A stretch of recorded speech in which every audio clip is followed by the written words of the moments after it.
Hello friends, welcome back. Authentic Indian cooking നിങ്ങളുടെ എല്ലാവരും സ്വാഗതം. ഇന്ന് ഞാൻ വന്നത് ഗ്രീൻ ചിക്കൻ ബിരിയാണിയുടെ വീഡിയോ ആയിട്ട് വന്നിരിക്കുന്നത്. ഇന്ന് സിമ്പിളായിട്ട് ഉണ്ടാക്കിയെടുക്കാവുന്നേ ഉള്ളൂ കേട്ടോ. നമുക്ക് പെട്ടെന്ന് റെഡിയാക്കിയെടുക്കാം. അപ്പോൾ ഏറ്റവും 4 ലെഗ് പീസ് എടുത്തിട്ടുണ്ട്. നിങ്ങൾക്ക് എങ്ങനെ പീസായിട്ട് വേണോ എങ്ങനെ വേണം അവരുടെ ഇഷ്ടത്തിനനുസരിച്ച് വേണേ എടുക്കാനായിട്ട്. ഇതിനകത്ത് നമുക്കാണെങ്കിൽ ഒരു നാരങ്ങയുടെ നീര് നമുക്ക് പിഴിഞ്ഞൊഴിക്കാം. പിന്നെ നമുക്കൊരു 1/4 ടീസ്പൂൺ മഞ്ഞൾപ്പൊടി എന്ന് വെച്ചാൽ ഗ്രീൻ അല്ലേ, അപ്പോൾ നമുക്ക് മഞ്ഞൾപ്പൊടി അത് ഇടാൻ പാടില്ല, അല്ലെങ്കിൽ പിന്നെ ആകെ നമ്മൾ വിചാരിക്കുന്ന കളർ കിട്ടത്തില്ല അതിന്. അതുകൊണ്ട് ഒരു 1/4 ടീസ്പൂൺ മഞ്ഞൾപ്പൊടി ഇട്ട് കൊടുക്കാം. നമുക്ക് 1 ടേബിൾ സ്പൂൺ കുരുമുളക് ഇട്ട് കൊടുക്കാം. പിന്നെ കുറച്ച് ഉപ്പ് ഇട്ട് കൊടുക്കാം. ഇതെല്ലാം കൂടി നന്നായിട്ടൊന്ന് മിക്സാക്കി മാഗ്നേറ്റ് 1 മണിക്കൂറെങ്കിൽ മിനിമം നമുക്ക് ഫ്രിഡ്ജിലൊന്ന് സെറ്റ് ആവാനായിട്ട് മാറ്റി വയ്ക്കാം. ഇത് നമുക്ക് 1 മണിക്കൂർ റെസ്റ്റ് ചെയ്യാൻ വയ്ക്കാം. ആ നേരം കൂടി ഞാൻ അരിയൊക്കെ ആണെങ്കിൽ നമുക്ക് എത്ര വേണ്ടതെന്ന് വെച്ചാൽ നമ്മൾ ചിക്കൻ എത്ര എടുക്കുന്നത് വെച്ചാൽ അതനുസരിച്ച് വേണേ. അപ്പോൾ നമ്മൾ 1/2 കിലോ എടുക്കുവാണെങ്കിൽ 1/2 കിലോ നമുക്ക് ബിരിയാണി റൈസ് എടുത്ത് നമുക്ക് കുതിർത്തി വെക്കണം ഒരു അരമണിക്കൂറത്തേക്ക്. അപ്പോൾ ഞാൻ അതെല്ലാം കഴുകി റെഡിയാക്കി വെച്ചിട്ടുണ്ട്.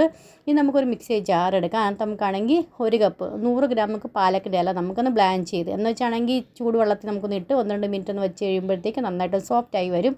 അത് പിഴിഞ്ഞ് നമുക്കിനകത്ത് മിക്സി ജാറിലിട്ട് കൊടുക്കാം. എന്നിട്ട് 1 പിടി മല്ലിയില, 1 പിടി പുതിനയിലയും, 4 വെളുത്തുള്ളി അല്ലിയും, 1 കഷ്ണം ഇഞ്ചിയും നമുക്കിട്ട് നന്നായിട്ട് ഇതിന് ഫൈൻ പ്യൂരി നമുക്ക് റെഡിയാക്കി എടുക്കാം. ഇതിൻ്റെ പ്യൂരി നമുക്കത് റെഡിയാക്കി എടുത്തിട്ടുണ്ട്. ഇനി ഒരു കടായിലേക്ക് എണ്ണ ഒഴിച്ച് കൊടുക്കാം, ചെറിയ ജീരകം ഇട്ട് കൊടുക്കാം. പിന്നെ നമ്മൾ നമ്മുടെ ഗരം മസാല ഇല്ലേ, നമ്മൾ ഗ്രാമ്പൂ, പട്ട, ഏലക്ക, പിന്നെ ബേ ലീഫ്, ഇതെല്ലാം നമുക്ക് ആദ്യം ഇട്ട് കൊടുക്കാം. പിന്നെ നമുക്കാണെങ്കിൽ ഒരു സവാള നീളനെ അരിഞ്ഞ് അതും കൂടെ ഞാൻ ഇട്ട് കൊടുക്കുന്നുണ്ട്. നന്നായിട്ടൊന്ന് ബ്രൗണിഷ് കളറായി വരുമ്പോൾ നമുക്കാണെങ്കിൽ ഇതിനകത്ത് 1 ടീസ്പൂൺ നമുക്ക് ടേസ്റ്റ് അനുസരിച്ച് നമുക്ക് ഉപ്പും ഇട്ട് കൊടുക്കാം. ഇറച്ചിക്കകത്ത് നമ്മൾ ഉപ്പ് ഇടുന്നുണ്ട്, പിന്നെ ഇപ്പോഴും നമ്മൾ ഉപ്പ് ഇട്ട് കൊടുത്തിട്ടുണ്ട്. പിന്നെ നമ്മൾ ലാസ്റ്റ് ഇനി ചിക്കനകത്തൊക്കെ ഗ്രേവിക്ക് അപ്പോൾ എല്ലാം നോക്കിയിട്ട് വേണേ ഇട്ട് കൊടുക്കാനായിട്ട്. ഇനി മാഗ്നേറ്റ് ചിക്കൻ നമുക്ക് അകത്ത് ഇട്ട് കൊടുക്കാം. പിന്നെ നമ്മൾ പ്യൂരി റെഡിയാക്കി വെച്ചാൽ അതിൻ്റെ പകുതി നമുക്കിപ്പോൾ അതിനകത്ത് ഒഴിച്ചു കൊടുക്കാം. എന്നിട്ട് നമുക്കാണെങ്കിൽ കുറച്ച് വെള്ളം കൂടെ ഒഴിച്ചിട്ട് നമുക്കിത് നന്നായിട്ട് ഈ ചിക്കനിൽ നിന്ന് ഇറങ്ങുന്ന എത്ര എക്സ്ട്രാ വെള്ളം ഉള്ളതെന്ന് വെച്ചാൽ അതെല്ലാം ഡ്രൈ ആക്കി എടുക്കണം. ഇടയ്ക്കൊക്കെ ഇളക്കി കൊടുത്തുകൊണ്ടിരിക്കണം കേട്ടോ. ഞാനാണെങ്കിൽ ഇളക്കി കൊടുക്കാൻ വിട്ടുപോയിട്ട് അപ്പോൾ അത് അടിക്കൊന്ന് പിടിച്ചിട്ടുണ്ടായിരുന്നേ ചെറുതായിട്ടൊന്ന്. അപ്പോൾ ഞാനിപ്പോൾ 1.5 ഗ്ലാസ് അരി എടുത്തിട്ടുണ്ട്. അപ്പോൾ അതിന് വേണ്ടി 2.5 ഗ്ലാസ് ഞാൻ വെള്ളം ഒഴിച്ച് കൊടുക്കുന്നു. ഇപ്പോൾ 1 ഗ്ലാസ്സിന് 1.5 ഗ്ലാസ് വെള്ളത്തിന് കണക്ക് വെച്ച് വേണം നമുക്ക് എടുക്കാനായിട്ട്. അപ്പോൾ അങ്ങനെ 2.5 ഗ്ലാസ് ഞാൻ വെള്ളം ഒഴിച്ച് കൊടുത്തിട്ടുണ്ട്. അതിൻ്റെ മുകളിൽ കുറച്ച് ഗരം മസാല ഇട്ട് കൊടുത്തിട്ടുണ്ട്.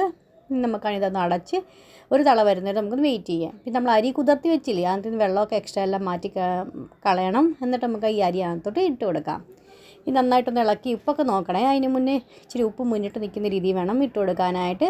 ഒന്ന് ഇളക്കിയിട്ട് ഒരു 10-12 മിനിറ്റത്തേക്ക് ഹൈ ഫ്ലെയിമിൽ നമുക്ക് വെച്ച് കൊടുക്കാം. ഇതുപോലെയൊക്കെ ഒന്ന് ഡ്രൈ ആയി വരുമെന്ന് തോന്നുമ്പോൾ നമുക്ക് ഇതിൻ്റെ അടിയിലോട്ട് ഒരു തവ വെച്ച് കൊടുക്കാം. തവയൊന്ന് ചൂടായി കഴിയുമ്പോൾ നമുക്കാണെങ്കിൽ ഇത് ലോ ഫ്ലെയിമിൽ വെച്ച് കൊടുത്തിട്ട് ഒരു 10-15 മിനിറ്റത്തെ സമയം നമുക്കിത് ലോ ഫ്ലെയിമിൽ വെച്ച് കൊടുക്കുക. അതിന് ശേഷം ഒരു 15 മിനിറ്റ് റെസ്റ്റ് ചെയ്യാൻ വെച്ച് കഴിഞ്ഞാൽ നമ്മുടെ ഗ്രീൻ ചിക്കൻ ബിരിയാണി റെഡി ആയിട്ടുണ്ട് സെർവ് ചെയ്യാനായിട്ട്. നിങ്ങൾ തീർച്ചയായും ട്രൈ ചെയ്ത് നോക്കിയിട്ട് ഇഷ്ടപ്പെടുന്നുണ്ടെങ്കിൽ പറയുന്ന തൊട്ട് ലൈക്ക് ചെയ്യാനും ഷെയർ ചെയ്യാനും സബ്സ്ക്രൈബ് ചെയ്യാനും മറന്നുപോലെ. നെക്സ്റ്റ് ഒരു വീഡിയോ ആയിട്ട് വീണ്ടും കാണാം. Bye friends, thanks for watching and take care.